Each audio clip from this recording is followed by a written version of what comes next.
Of course, too, we'll recap, last night's NFL draft. But as we always do, we'll start in the world of Major League Baseball.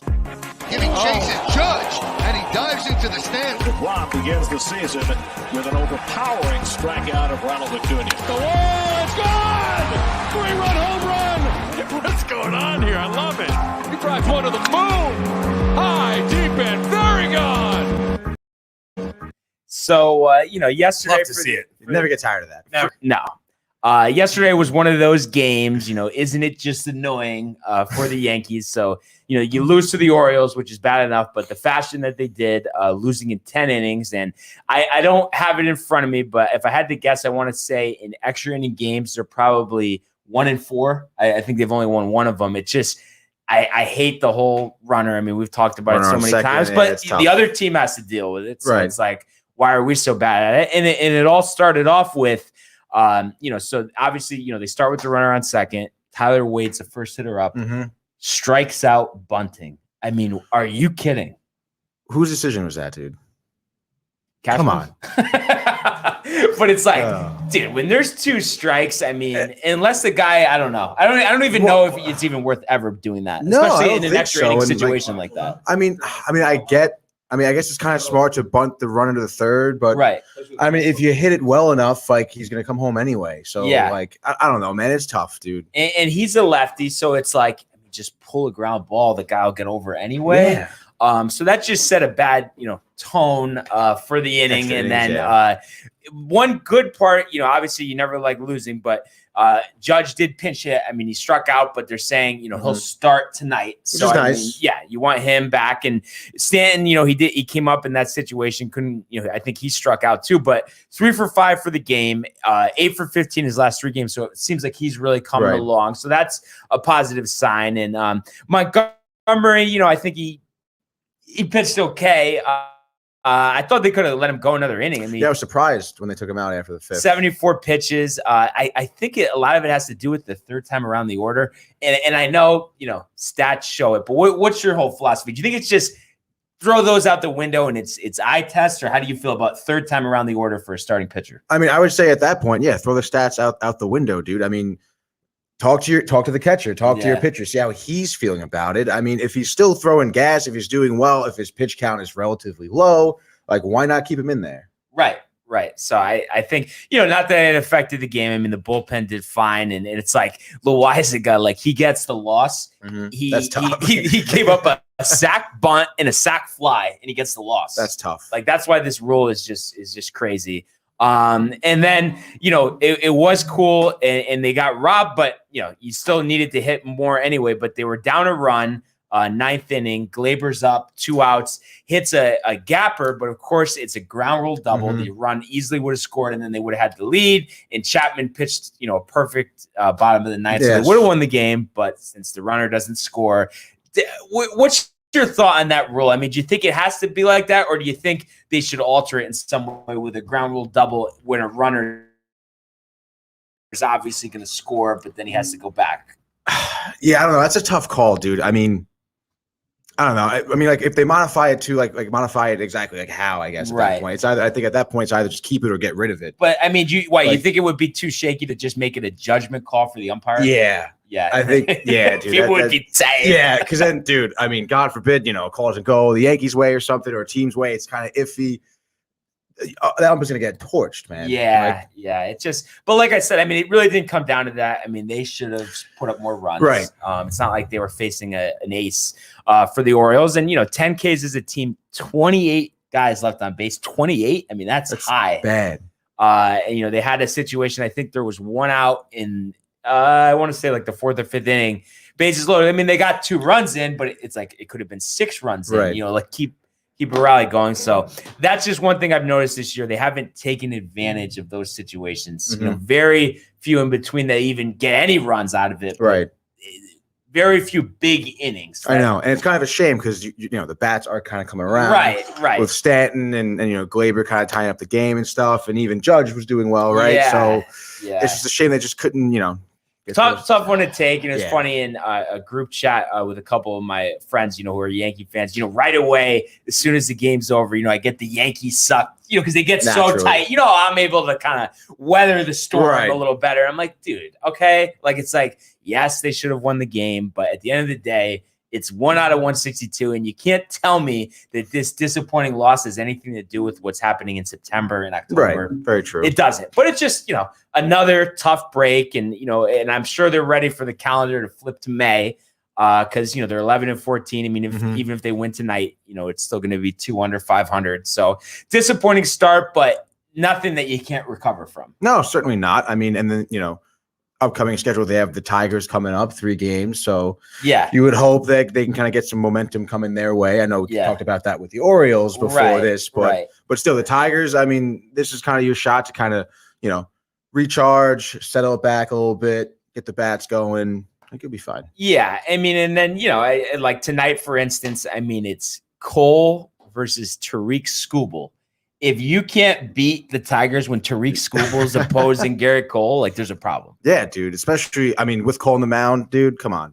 Yeah. So, I mean, I feel good about that. 7:05 tonight on Yes. So I think this is a great opportunity, and they haven't done this yet this season, but I'm feeling a sweep here. I really am. I think the Tigers are 8-18, I want to say. So, and we previewed them before the season. And not much to get excited about. I think Cabrera is still injured, right? He got injured earlier in the season. So I like their chances tonight, and, I want to see the bats get going. And it was funny, Kyle Higashioka, he'll be back behind the plate. He always catches Cole. Right. Sanchez, he gets the start yesterday. Didn't really do anything. No. And I'm telling you, I can't believe it's only been a month, but it's just like, I guess it's just like I don't understand it, because you would think like he doesn't want to just end his Yankee tenure and possibly sooner than later his career like this after starting so down. Like, I don't know. But dude, I mean, obviously he's struggling as well. But then if Higgy does well again tonight, Oh yeah. In my mind, it already feels like Higgy's the starting catcher. I know it does feel like it, right? I mean, he's slowly getting more playing time with other pitchers now. So and I just like the fact that the pitchers always pitch better when he's behind the plate. So it's like, that's why I think it just works. But we'll see how this plays out, and I'm sure I would think anyway that Gary will get another start tomorrow, 105 game, day after night. Yeah, probably. So, and looking at the rest of the series, so tomorrow it's going to be Spencer Turnbull versus Tyone. So this is, I mean, how long are we going to wait for Tyone to have a lengthy outing? I mean, it's insane. He hasn't touched 6 innings. So a weak Tigers lineup at home at the stadium. They're going to be fired up. Should be great weather this weekend. Really, no excuses. If not now, then when, dude? He's got to give. All I want is 6, and I don't think 6 innings is that crazy, especially when the guy hasn't done it all season. Yeah, I don't think it's much of a tough ask at all. I mean, obviously, he hasn't pitched as much in the previous years, but like, come on, man. Like, this is the time now. And what I want to see with Tyone is, attack the corners early with the fastball. And then instead of forcing the fastball for strike 3, go to the off speed. Why are you giving him a treat with 2 strikes? You're ahead of the count. Don't let the batter gain the advantage. So I'm expecting to see that. Obviously we'll see what happens. And on Sunday, I mean, respectable starter, Jose Arena, the former Marlin. So he's decent. He's had a decent start this year going against Kluber. So it'll be interesting to see, does Kluber build off this last start? I mean, another weak opponent. You'd expect him to have another good start, but we've expected a lot of things that haven't happened up to this point. So you think he's going to go 6? I do. Yeah. No, okay. Like I said, I think they're going to sweep this series. I think all 3 of these guys are actually going to go 6. Nice, dude. We got a positive Barnes on the show. Yeah.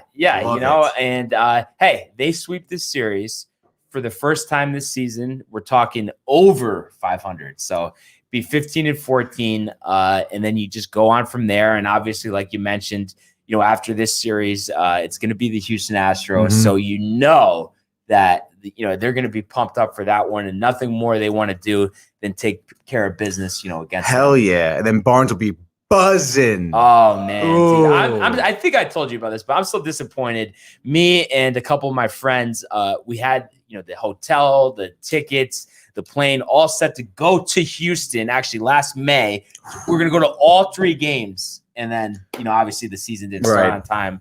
But that's tough, dude. Yeah. We were excited about that and really just was looking forward to giving it to those Astros. I mean, the whole, like how I was saying, when Cole was on the Astros, the whole Garrett, type of situation. So unfortunately, but hey, we'll get to that in the future. And, we'll start with this series against the Tigers and really looking forward. I want to see good pitching and I think there's no excuse for the hitting. And let's see, now that Judge has had his little rest, let's see him get back on track and, it's only up from here. But before we move on here, one guy too, Hicks. What an embarrassment, man. Dude, what is he batting? Like 130 I think something right now? Possibly lower, dude. Honestly. Oh, my God, dude. 139 he's at. And then what? Gardy, I think, is at like 190. It's like 182. But then they trade Tauchman. I don't know. I don't know. Dude, I just Tauchman definitely would have been better than Gardy. I think Frazier's going to come around, but I just don't have any confidence in Hicks. Like it just, especially, is it like he gets that 7-year contract? Like is it just like he doesn't care anymore? Like that's kind of a shitty attitude if that's the case. Yeah. He did walk once. You God, you got that going for him. The walks. He walks a lot. Hopefully, Florial gets a shot here. But I guess, we'll let it play out. And hey, I mean, I'll welcome, Hicks, awakening from the dead. I'm not expecting it to put it lightly. So we'll see. 7:05 on Yes. And nice to see Garrett Cole get back out there again. That's always a good thing for the Yankees. And across town, the Mets are going to open a 3-game set, but they're actually going to be on the road in Philadelphia. It's going to be Chase Anderson versus Marcus Stroman, 7:05 SNY. And you would think, looking at that pitching matchup, Mets should have the advantage. Anderson's pitched against them before this season, but didn't even go 5 innings. It was more like a 4 2, 3 2/3, 2 earned. So not that he did great, but they didn't bomb. Right. Either. No, they didn't. But I mean, talk about a perfect time to set the tone for this series. You want to be first game against Anderson. He's boasting a 6.5 ERA. It hasn't gone He's 5 in 3. any start. Hasn't gone 5 in any start. This is it, man. And especially for the Mets, who the past couple of games have been struggling on their bats. Hopefully, we kind of mentioned in the previous episode, to kind of come up to the plate with a game plan. I mean, they're playing against a hurt pitcher. He's struggling a lot. So this is the time to kind of swing hard, man. Yeah. And you think, as far as the offense is concerned, any lineup changes that you see happening here? Dude, I don't know. It's kind of tough because, I mean, I think they all have kind of been struggling. Right. So it's I think at this point, maybe they just kind of keep the lineup the way it is. I mean, can Nimmo leading off is fine, and hopefully some trickle down. Can Nimmo and Davis just take every at bat? Can they do that? Oh, yeah, of course. Yeah, I would love to see that, dude. You think any chance Lindor gets moved down the lineup? No, because who are you gonna put up there at this point, dude? I mean, and it's funny too because you think about it. I mean, does the batting position really matter besides the first inning? Because it's all going to be random after that. I mean, I know you get more at bats, being higher in the lineup, but I mean, I would think you would want Lindor still high up there so he gets more at bats and kind of somewhat can kind of find his feel at the plate, but yeah. And it's funny because a lot of times, with good players and stuff, and the Yankees, I think used to do this a lot, back in the Paul O'Neill days and stuff. Always struggling, we'll bat him second. Get him higher up in the lineup. Maybe the leadoff guy's on, so then the pitcher's a little more careful, and then you get better pitchers to hit. But he's already batting second. So I don't know where else you put him. Put him first. I don't know. So that game, like I said, 7:05 tonight. So you look for some length out of Stroman, and you look for them to be patient with Anderson. He's had some games where he's had 2, 3, 4 walks in only 3 or 4 innings. So I think he could be a little wild. So you don't want to give him free outs, if you don't have to. So we'll see how they react, after that series against the Red Sox. And then looking ahead tomorrow, 6:05. You're going to have Tawan Walker versus Zach Wheeler. So I think, that should be a pretty good pitching matchup. Yeah, of course. I mean, obviously, the former Met, Zach Wheeler. He's decent this season so far. He's 2-2. He's at a 3.1 ERA. Nothing crazy good, but he's got 35 strikeouts on the season so far. So he's a great pitcher, no doubt. But I think even we talked about this the last time he versed the Mets. Yeah. Like obviously the players know him, they kind of know what to kind of expect and what to see from him. So again, you would think, we would hit kind of well against him. And I think I was just trying to think last time though, I think he did pitch well, right? Pitched very well. So you would think maybe, the combination of knowing him and then not doing well last time. Now you really kind of make some adjustments and you kind of know what he's coming at with, Yeah. I don't think so. I don't know. What does Mike know? Let's be real here. And then let's just say Sunday Night Baseball this week is going to be a treat. Yes, 7:08 ESPN, the immortal David Peterson versus Zach Eflin. How pumped are you for that? Dude, I am amped, bro. He's going to be Cy Young winner, dude. Yeah. We all know that.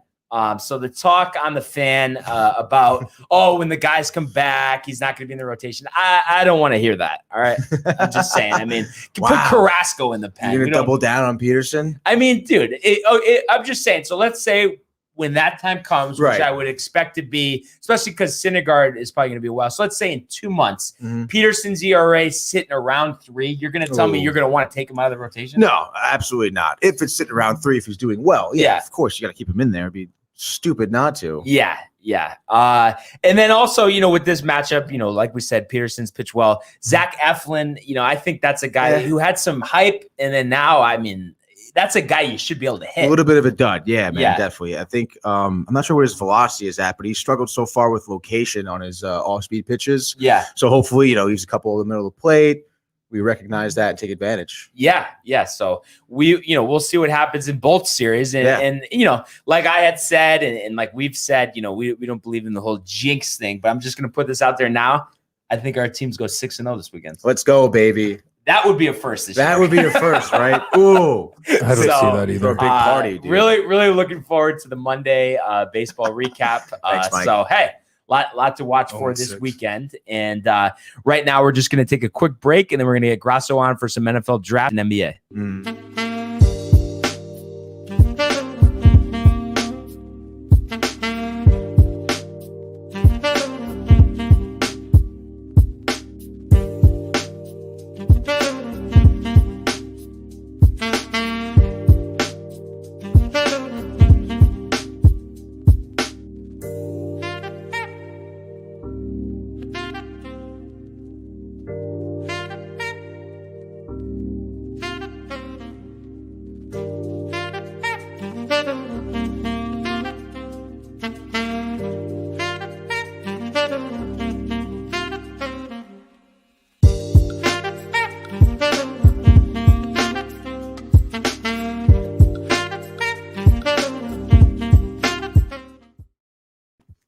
And welcome back. Grasso joins us. What's up, man? What's going on, man? Sorry I missed yesterday. I was actually trying out for Hicks's job. Oh, yeah. Hey, I mean, we could use you. We could use you out there. We welcome it for sure.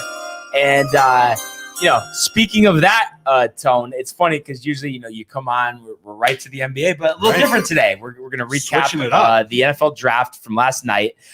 So, you look at the top of the draft. I mean, obviously, we expected Lawrence to go 1. We expected Zach Wilson to go 2. So looking forward to seeing, of course, if Zach Wilson can really rejuvenate the Jets. So looking forward to that. So at 3 is where we weren't sure what they were going to do. There was some talk about Mac Jones. They go with Trey Lance. So a guy 17-0 in his college career, but playing at the Division I AA level, only one start this past season because the lower Division I, they actually did a spring schedule this season. So like a shoe. He went to like a shoe. So, I mean, I don't know. I just think it's like for, we talked about this yesterday, the Niners, I mean, this is the going to be the 5th year of Shanahan and John Lynch. They had the one season, they make it to the Super Bowl. Other than that, all losing records. So to trade future first-round picks for a guy that's a little bit of a wild card, I mean, that's a big risk they're taking here. Yeah, it is a big risk. But I said this before. I think Trey Lance is actually going to be the best quarterback in this draft class. I think people are sleeping on him because of that, because of where he went to school. But he's got all the tools. I mean, he's got the arm. He's got the legs. If you hear him talk, he's very well-spoken. He seems very coachable. He's eager to learn, work hard. I think he's got a really bright future. I like this pick. I was pumped when I saw it. I mean, the ability is there. I guess it's just like how can we be for, either way, whether he's going to or not, just be certain that he's going to be able to read NFL defenses and succeed against top competition. I think that's just the biggest wild card here. So he might be the guy that takes the longest to develop, right. Which is why I think the 49ers want to sit him out for the first year. Which I think will be good. He can at least practice from the sideline and come in year two. And I hope they do that. And I was listening, I think, to the Fan earlier, on Boomer and Geo, and they were saying, maybe like a Patrick Mahomes situation where, he doesn't really play the first year. And they should do that. It's just teams are so impatient. So the only way I think that happens is if the Niners get off to a good start, but if Garoppolo's throwing for 180 yards, throwing some picks, or gets hurt. Yeah, I was going to say he's probably going to get hurt, and Lance is going to have to step in. Yeah, so I hope that doesn't mess up his development because, he's got the arm, he's got the mobility factor, and I think this Niners roster, has some good players. So he's in position, but I just think it would really benefit him to wait. So we'll see, what happens with him. And then you look at number 4 in the mock, we went over yesterday. Mel Kiper had Atlanta trading out of this pick. They stay in and take Kyle Pitts. And this is a guy that they think is going to be a revolutionary tight end. So a Falcons team, they go with a new coach this year. And I guess for now, they're going to keep Julio. They have Calvin Ridley. So a lot of talent on the offensive side of the ball. So it'll just be interesting to see, does this get them back to the old Atlanta Falcons, that were playing in the Super Bowl a few years back and not this, fledgling, 7-9, 4-12, 6-10. So it's kind of Matt Ryan's last shot. He's getting old now. Yeah, I think they're going to keep Julio Jones at least one more year. And now they got Pitts and a really explosive offense. They're going to go for it one more time. And, if they don't get it this year, then then it's definitely they're going to have to make some changes. But it is funny. Like we know how old he is, but doesn't it just seem like Matt Ryan isn't 36? Like he feels younger. It seems like he hasn't been in the league that long. You know what I mean? I know he seems a lot younger than some of those other quarterbacks that are that age. And maybe he's still got some left in the tank. Yeah, absolutely. So we'll see, if the Falcons are able to rebound this season. And then past that, we had Jamar Chase, the receiver from LSU, reuniting with Joe Burrow, who, was his quarterback at LSU. So I think that was a great pick for the Bengals. You never can have too many weapons. I think it's just going to come down to, can they protect Burrow this year? As Tony said yesterday, he got hammered last year, tearing his ACL, constant pressure. But I think it's a good pick. Anytime guys have played together before, the chemistry's there. Yeah, I love seeing that. But at the same time, you think they skipped on Penei Sewell when they have Joe Burrow. Yeah, that's a little questionable, but Jamar Chase is a pretty spectacular talent. And this whole, reunion thing, this was the theme of the draft. Yeah. We had 2 other receivers. So Jalen Waddle at 6 goes to the Dolphins, reunites with Tua. Yeah. So, we talked about this, Tua needs all the weapons he can get, not really, I don't feel a strong arm, but having Waddle, having a guy he's familiar with, I think that's great. And then a couple picks, we'll skip ahead to number 10. The Eagles actually traded up from 12 to 10, hop in front of the New York Giants to take Devonta Smith. And once again, reuniting Smith with Jalen Hurts. I think that's a great pick for Philadelphia. Their receivers have struggled the last couple of years. Yeah, I mean, Philly definitely needed someone for Justin Fields to throw the ball to. Yeah. I mean, who better than Devonta Smith, the former Heisman winner? I mean, I think he's going to be the best receiver, and you can even add Pitts into that conversation because he's pretty much a receiver. I think Devonta Smith's the best receiver in this draft. And I'm just, I have this vision of Devonta Smith being the next Deshaun Jackson for the Giants. Like, how Deshaun Jackson would always torch them routinely. Yeah. And it's just going to be so bad because they're 1 pick away. They didn't want to trade up. And nope. I'm just saying, I just see that happening. And the Cowboys were the team that traded down. Right. So it's like a little, division collusion, I guess you could say. It really was. And then at number 11, the Bears finally, after moving on from Trubisky this year, they draft a quarterback, which, they had said Andy Dalton, is going to be our starter, but they go Justin Fields. They trade up with the Giants, actually, because they were disappointed. They thought they were going to get Smith. I mean, I think this is a great pick for the Bears. I think Fields is a guy that easily could have went top 3. So to get him at 11 and, it just gives you another shot to have long-term success. They haven't had a quarterback in 30 years, it feels like. Yeah, and I'm really surprised Justin Fields fell all the way to 11 in this draft. People thought he was going to go top 4. Yeah. But Yeah, I mean, this is a good move for Chicago. It was a great move, really. Yeah. I mean, Andy Dalton's not going to be your starting quarterback. I mean, you would think Let's Nick be real. Foles gets cut. I mean, Yeah. I don't know how there's room for him on this roster. So yeah, it'll be interesting to see if Fields is finally the answer. I mean, we know they always have a good defense. It's just, what's the offense going to do? You know, is the quarterback nervous? You know, I mean, that's when was the last time they've had a good quarterback? I mean, Jay Cutler is their best. I mean, quarterback Grossman did get him to the Super Bowl. That is true. That is true. You know, on the heels of a good defense. I think that was a little bit more of a Brian Urlacher led team. Yeah, but Brian Urlacher and Devin Hester. I saw a meme that says kids today will never know how bad it is to kick to this. Yeah, there's barely any kickoffs or anything. These days. I saw a lot of Jalen Waddle being compared to him as a punt returner as well. Yeah, so you know, obviously they're phasing special teams out of the game, but you know, there's still some returns. So if you can get a guy who can be a number one receiver and do that, especially, you know, earlier in your career, I'm sure as they get older, you know, they don't want to have that risk on special teams. But good thing that you have for the first few years anyway. And then at number 14, the Jets actually made a trade with the Minnesota Vikings. So the Jets give up their pick at 23 in addition to two third rounders, and they get Elijah Vera Tucker, the offensive guard from the University of Southern California. So I was talking about this with Mike before the show. Offensive line is important. You know, he was the top guard in this draft. So while I do think it was a good pick, and on top of that, I think, you know, moving up 9 spots and only to give up 2 third rounders is good value. I was looking forward to having as many picks as possible in this draft because I just feel like they need to bring in a lot of guys. So I think great pick, but it's just a shame, you know, we'll have our second overall pick in the second round today, and then we don't have a pick till the 4th round. We did get one back in the trade, a 4th rounder, but that's the only thing. It's like, it just puts so much more pressure on those 4th round picks now. Yeah. And the Jets need to fill pretty much every hole. Right. So, but at the same time, they went with number 2 with Zach Wilson, and you got to protect him. I mean, that's number 1. It should be the priority. So trading up to get an offensive lineman like this, who's versatile, who should be good from day one, it's a good move for the Jets. Yeah, and I think it's, you know, creating a stout left side of the line. You know, they took Becton early in the draft last year. So if you have a solid left side, I mean, you're almost halfway there. Got to protect your quarterback's backside. Yeah, exactly. So like I said, I just want to see them hit, you know, on the other picks.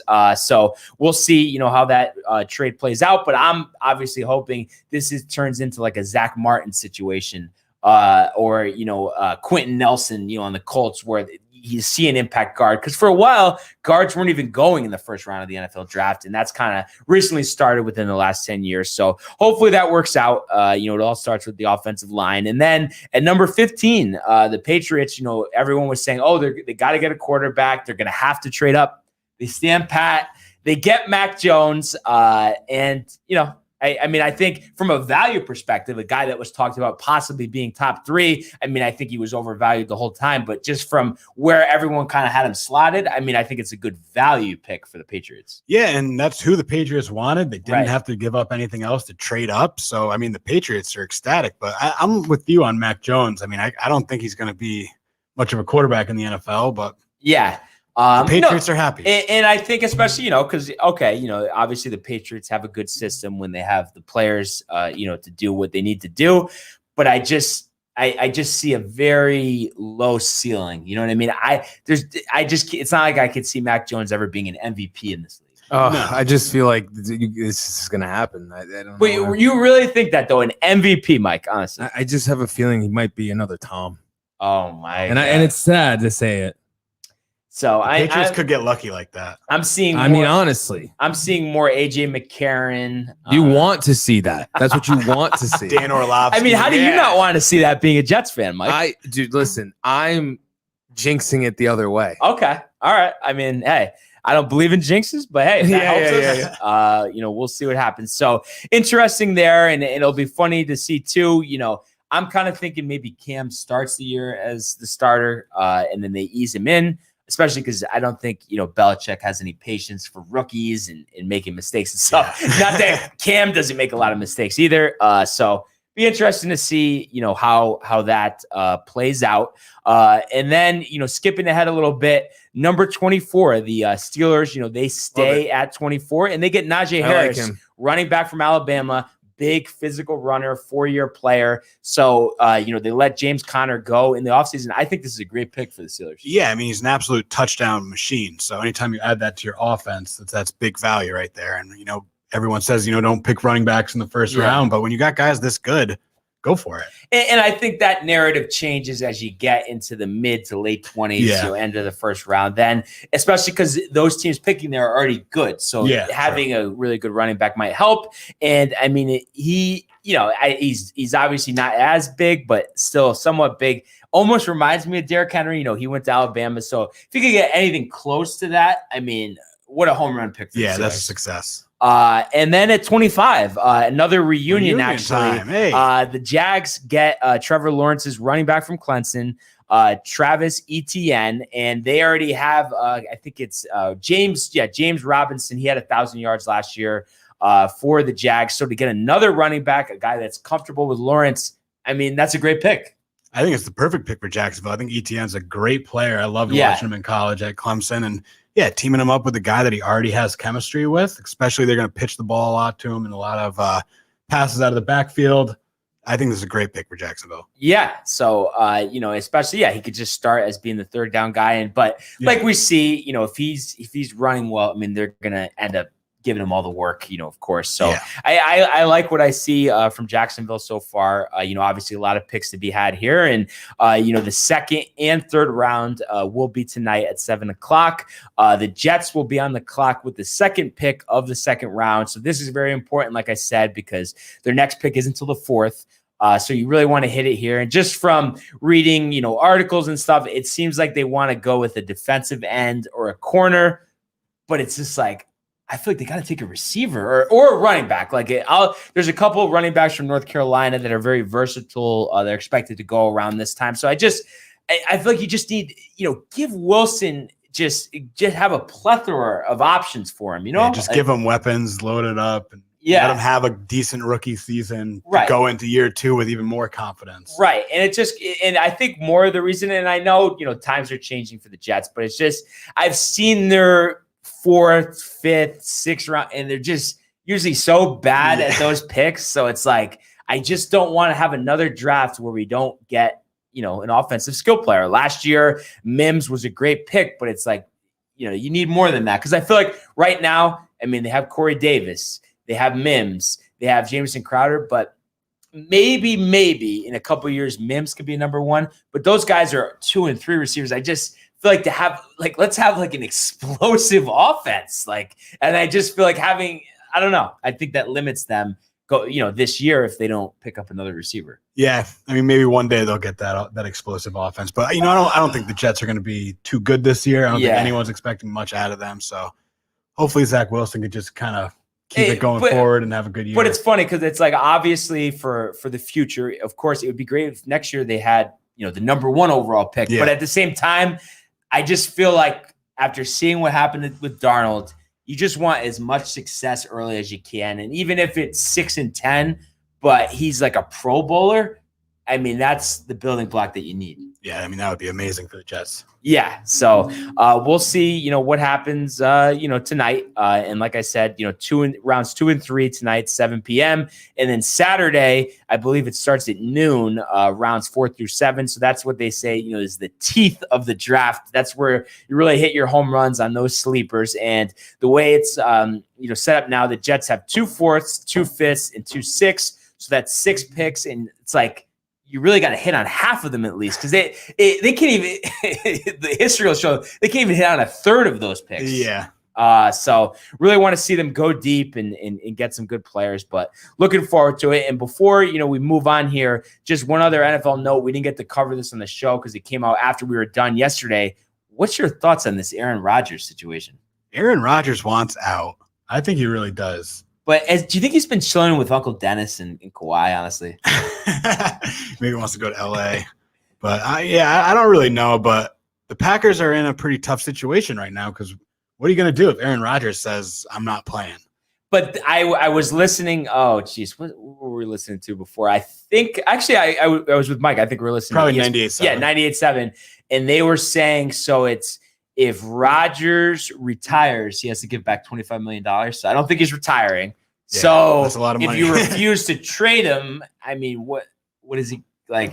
You know, just a standoff all year. Yeah. So I've always said this because I was thinking this, with the Watson situation. Obviously now it's different with the off-field stuff, but it's just like I want to see an organization win one of these battles for once. It's always the player, and I just want to see the organization take it back. And also, I mean, it's like kind of hard to envision Rodgers anywhere else, Yeah, I mean, seeing him in a different jersey would be weird. And one interesting thing that I did hear, they mentioned this on the radio too. What about if they just did a Russell Wilson for Aaron Rodgers swap? Because we know Wilson's a little disgruntled. He's a little tight? Yeah. Would you say he's tight? But the thing is, does Aaron Rodgers want to live in Seattle? I don't think so. Probably not. No.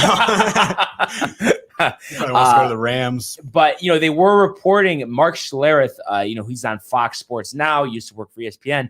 He, used to play for the Denver Broncos. He said that they're closing in on trading for him. The deal could fall apart, but I don't know. For some reason, I'm not seeing this. I think the Packers are going to stand pretty firm here. If I'm the Packers, I'm standing firm as long as possible. Right. I mean, Aaron Rodgers is an all-time great, so. Because, and I'm just thinking about this. I mean, there's not many teams that could even, unless, like we said, the Wilson swap or the Broncos, but there's not many teams that even, like, obviously everybody in a sense has room for Rodgers, but you know what I mean? Like, the plans are already in motion. Teams are already going forward with who they got. So I just, and it's like, oh, the Niners, maybe they could trade, but it's like, they just drafted Trey Lance. He was already tight about Jordan Love. You think he's going to step into that situation? No, he'll be even more tight. Yeah. So I don't think that's happening. So, I want to see him stay there and finish it out. And one other thing, before we move on here too, what do you think about, you think it's like he puts too much of their lack of success in the playoffs on the team and he doesn't kind of absorb it himself? I think he just wants the team to focus on their offense a little more and get him some wide receivers, maybe a tight end that could catch the ball or get him some weapons out there because he just seems to not have the weapons that other great quarterbacks have. Yeah, I mean, but the thing is, though, if you think about it, I mean, Devontae Adams is the one guy he's got. Right, but then some of the other guys, I could see that. I mean, they're okay. Like, they're not amazing. But I just think, like, you look at that Bucs game last year, was it because they didn't have good receivers or is it because they couldn't protect him against that defensive line? Yeah. So there might be more going on behind the scenes that we don't know about. So this is something we got to keep our eyes on. And the thing is, it's funny because I'm comparing him to Kawhi, and I just want to say I love watching Aaron Rodgers play. I think the talent is great, but I've just been perplexed how this guy can only win one Super Bowl and only go to one Super Bowl and be that talented. I feel like, but that's the thing, dude. There's only been There's only been one other quarterback who's won MVP 3 times and won only one Super Bowl. You know who it is? I feel like we talked about this like a while ago. I just forgot who it was. Brett Favre. Oh, right. So right. something's going on with Green Bay as an organization. Well, they've also had always a philosophy where they don't really want to dip into free agency too heavy and they just want to draft. So then you obviously miss out on opportunities there, but they've actually signed some more free agents recently. So I don't know, if that has anything to do with it, but like, we were talking about Julio Jones, like, yeah, that's what I was just going to say. They just don't, just don't do that. And like last night, I mean, they could have taken a receiver. They take a corner. I mean, yeah, you need help because, Jahari Alexander, he can't do it all himself, but I don't know. It's just like almost with the Jets, but it's completely different, but it's just like, why not just load up and just see what that looks like? I mean, you would think with a guy like Aaron Rodgers that he could break all like, touchdown offensive records. If he has, talent. Imagine if he was on the Bucs, like what type of season? I think he easily would have won the Super Bowl last year. Easily. Yeah. Easily. So, I mean, if Green Bay did some work yesterday in the draft and maybe traded up to that 10 spot for Devontae Smith, you think that would have kept Aaron Rodgers happy? I think it would have helped, right? Hopefully they at least made the call. Yeah. They probably didn't. And it's funny too, after sitting out, all of last year, just practicing and stuff, they still said Jordan Love is nowhere close to being ready. So really, they just botched that situation. And now that's why he wants to leave because they did that. And the guy that they picked to replace him isn't even any good. Yeah, they could have picked the receiver. Oh, man. So that's a tough one. But hey, we'll see how the rest of the draft plays out. And now we're actually going to go into the world of the National Basketball Association.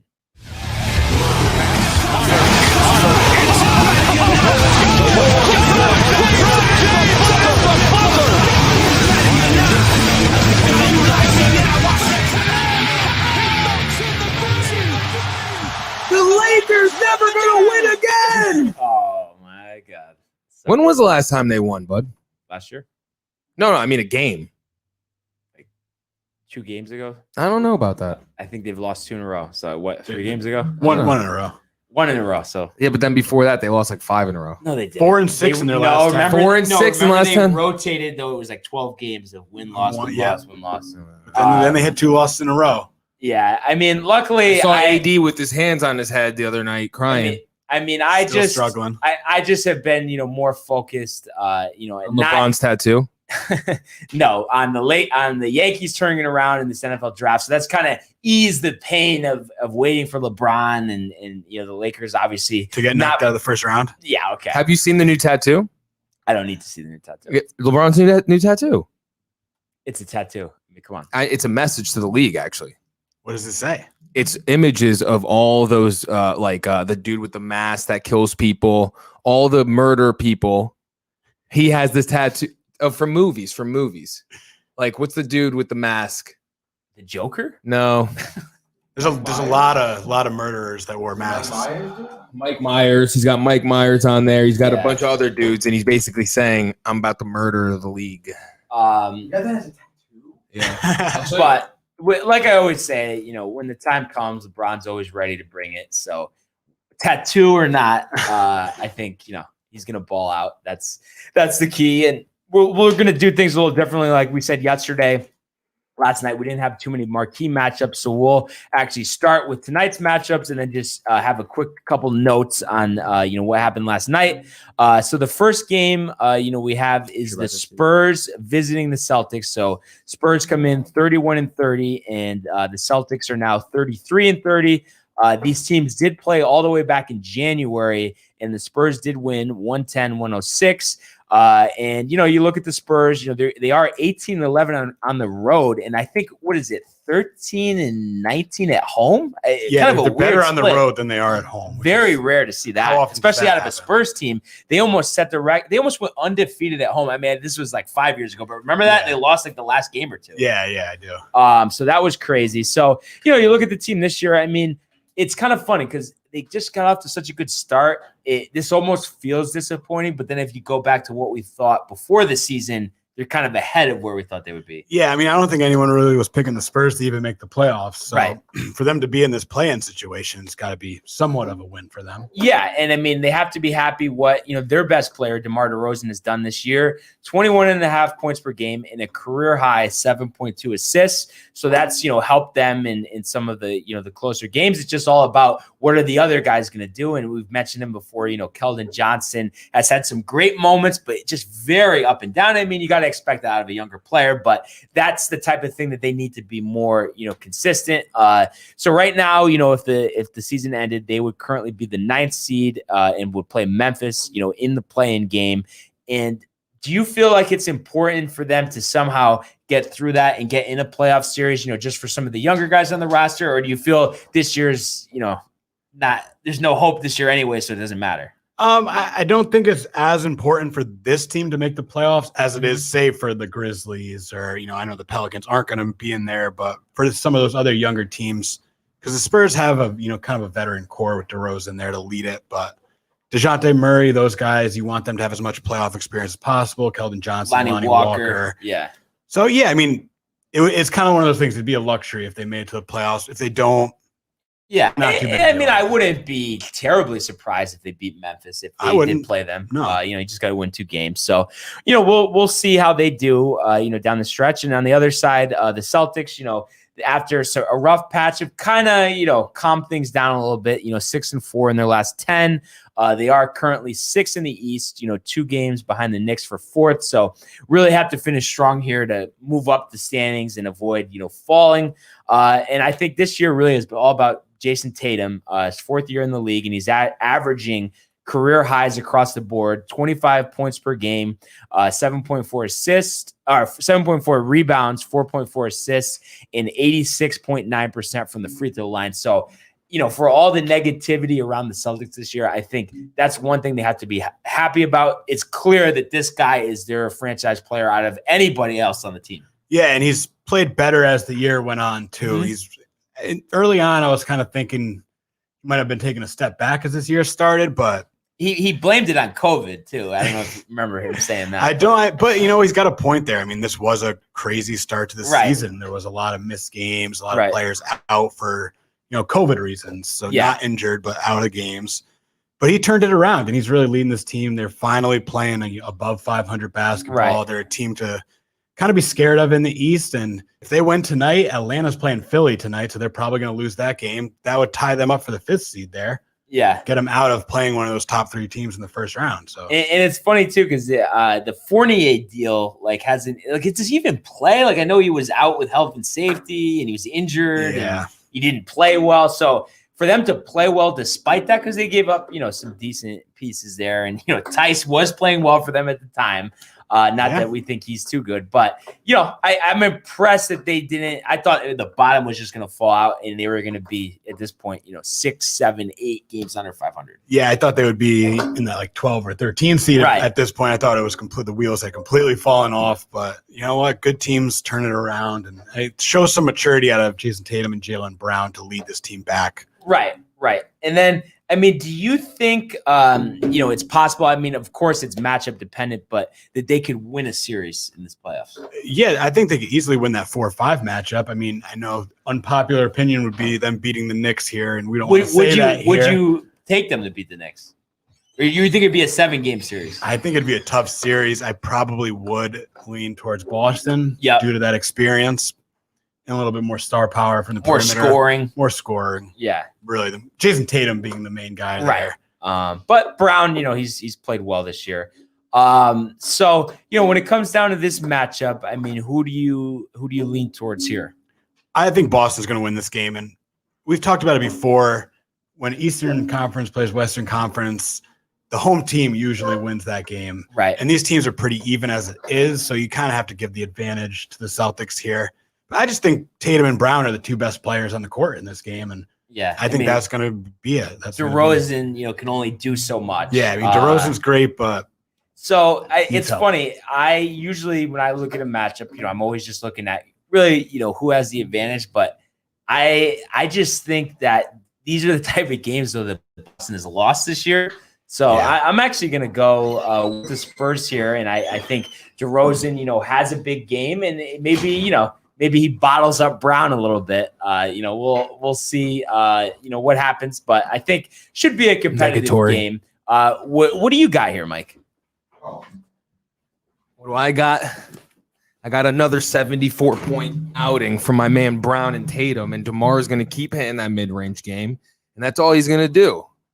So it sounds like Celtics 115, Spurs 95. Okay, so. And Pop gets ejected, and what's her name? Coaches Becky Hammond. Becky coaches the rest of the game with Timmy. Does she lead a comeback? No. And then the other game we're going to take a look at tonight. I just think the Celtics are more on a mission right now than the Spurs. You would think. I agree. I think so. They've been playing so much better, and he just said they're about to be the 5th seed. I don't know. They're looking at Atlanta like a wounded gazelle. Yeah. Yeah, getting that 5th seed is some hope. Oh, my God. And if they somehow this season too, oh my God. And somehow it works out, they play Atlanta in the first round. I think they'll sweep them. Gentlemen sweep. But, and then also, just taking a look, another matchup tonight, this one a little better. We have the Jazz 45-17 visiting the Suns 44-18. So winner of this game, is going to be in first place baby, in the West. And this is where, and obviously Mitchell's been out, but this is kind of what I've been waiting for the Jazz to slip a little bit. Not that it's, much slipping, but it's possible they could be a 3 seed potentially if they really don't play well down the stretch here. Mitchell, I guess, is supposed to come back next week. And how about the Jazz? The other night, their last game, 154 points. I get it's the Kings, but pretty hard to score 154 in regulation. The thing about the Jazz is they move the ball great and they can shoot the ball really well. So when they're doing both those things, it equals points. So they could put up points even when Mitchell's not out there, but they're not beating good teams or winning a series without Donovan Mitchell. And honestly, though, I have to say, even if Mitchell was playing in this game, I still think it's just too much for them. Honestly, the Suns. I agree with you. I think the Suns are better team, more complete, pretty much better at every single position. you might want to argue Mitchell and Booker or, Gobert and Ayton, but those two that you kind of cancel each other out. The Suns are way better everywhere else. And speaking of Ayton, his last 2 games, he's only had 14 combined points. Do you feel like against Gobert tonight, he might, be due for a bounce back game? I mean, I sure hope so. Ayton, he still struggles with consistency. I mean, he'll have a great couple games and then he'll just be nowhere to be found for a couple games. I think still so young. Yeah, he's still so young. And Gobert's one of those guys who's pretty slow. Mm-hmm. Ayton, for a guy who's 7'1", moves better than anyone we've seen since probably David Robinson.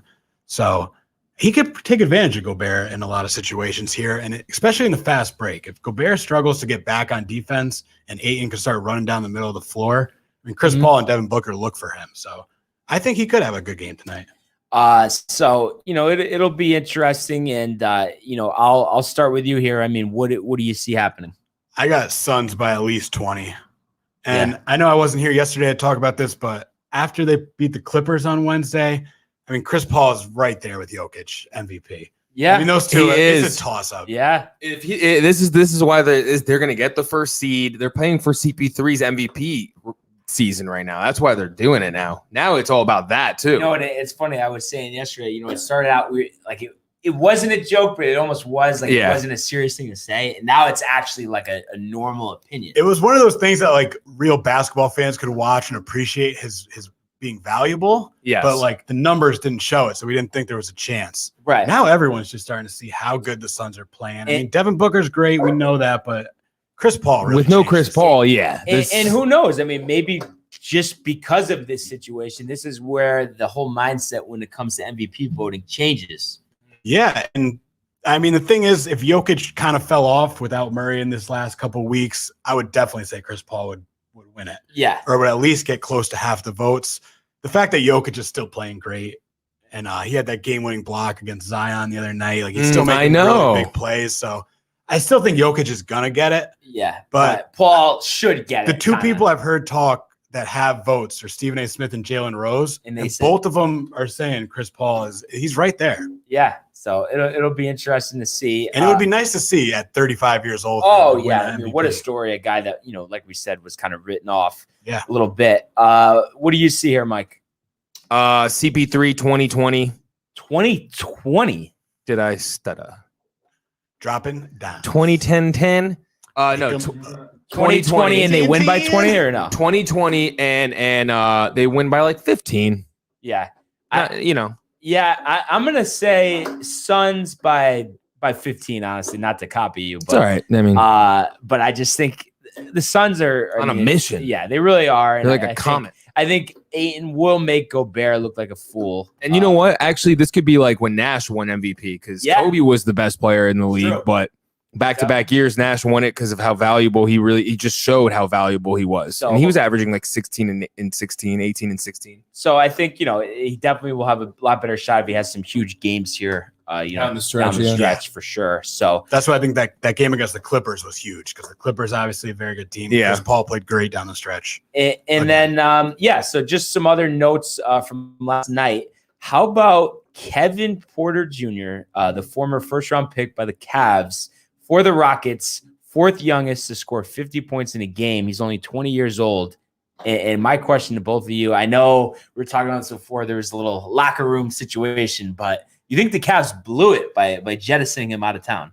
I'm not going to say they blew it because Kevin Porter is probably one of those guys who's going to be up and down his entire career if he even stays in the league that long. But you can expect these explosive games out of him. But for the most part, you're kind of getting duds and mental case kind of. So you think that's what's holding him back is just his mind almost? Oh yeah, for sure. Like the ability is there. All the talent's there. He was the most talented player in that draft class, probably. Right. I mean, he's got the skills to be a great basketball player, but he just can't. I don't know, put it together for 2 nights in a row. What do you think, Mike? Yeah, no, I like him, but I don't know, man. It's tough, especially like who's the leadership over there for him to like go under. He kind of John Wall. Oh God. I mean, I don't know. He kind of reminds me of like with this kind of display early on. Tyreek Evans almost when he had that rookie year, and everyone's like, oh, he's the first player since LeBron and Oscar to average 25 and 5 his rookie year, and then Tyreek Evans really was good his rookie year. I know it was crazy, significantly worse every single year. He just didn't develop, and it's like he should still be like a starter. In the league. He's been out for what, 5 years? Yeah. At this point? Do you remember OJ Mayo? Not to sidetrack. Yeah. High school legend. Next LeBron. Yeah. Oh God. But yeah. So honestly, OJ Mayo is a great example of kind of what Kevin Porter Jr. is. Like the talent's there, but the mental case, you just never know. I mean, the NBA is grueling. You got to play almost every night, practices. You're with your team nonstop. You got to be about it. Yeah, your mind has to be on basketball. Yeah. And then, just some other notes from last night too. Giannis with an ankle sprain. So hopefully that's not too serious because the Bucks have no shot with that. Yeah, I was going to say, how serious is this? But if he's not around for the first round of the playoffs, they might not even get out. Yeah, But at this point, I don't even care what the severity of this is. I almost would just sit him the rest of the season regardless. Just make sure he's healthy. Yeah. Imagine if the Knicks fall to the 6th seed and beat the Bucks in the first round. You'd never Mike stop would be buzzing for the rest of your life. Barnes, I'd be talking about that series. And then just two other quick notes. How about Porzingis leaves the game again? Jesus. Just cut him. So honestly, send him back to the Euro Latvia. Yeah. Really. Sorry, Gino. It's disappointing though. It really is because I thought he was going to be a guy potentially one of these days that could win an MVP, and it's just like, can he even be in the league in 5 years? Yeah, I never really liked. I think at the end of this season, I'm going to make like a Knicks highlight reel and start it with like Porzingis trade and all the fans videos and stuff, and then show this season how epic it is and how we won. And then this is the moment Mike's been waiting for. How about his boy Tim Hardaway Jr. 42 points last night in the win. Hyped. I mean, dude, good for him. I just, you know why I hate him. The Knicks drafted him, and then they traded him, and then they signed him for $70 million. And then they traded him. They traded him again to Dallas now, and it's like, oh God, dude. Yeah, I mean, hey, but if Dallas is going to get that out of him, they'll take it any day. I mean, I know Luka was ecstatic, probably like finally someone's scoring. I have a decent teammate, Luka was saying. Yeah, so just some interesting stuff. But I guess as the season winds down, you kind of see this stuff, depending on who's in, who's out, who's playing, type of thing. But it'll be interesting to see, what happens in these last few games, and then it's playoff. The playoffs. Bring the playoffs on. We're ready. Yeah, definitely excited. The last few weeks of the season are always grueling. And excited to see, Mike's reaction when LeBron, makes him a witness again. I sent you check your phone real quick. Yeah, what do you think about the tattoo? If the season ended right now, the Lakers are playing the Nuggets in the first round. So, the tattoo, and you know what? I think this is sorry, I didn't mean to cut that off. The big three, it says. Yeah. So is that supposed to be him, Wade, and Bosch? Yeah, I don't know. No, I think that's supposed to be the 3 championships that he's going to win for the Lakers. So, second one will be this year, and then we'll have the 3 Pete, and there could be more, but we'll settle, for those 3 titles. That's not me laughing, by the way. I just got a text from Durant. He's just laughing. Oh, okay. Easy money sniper. Yeah, well, it's easy to do stuff like that when you can't even play a game because you're always hurt. So, hey, it'll be interesting. I'm really looking forward to it. But like always, thanks everyone for joining us. Great show, and keep commenting, liking, subscribing, and have a great weekend. We'll see you Monday. Peace.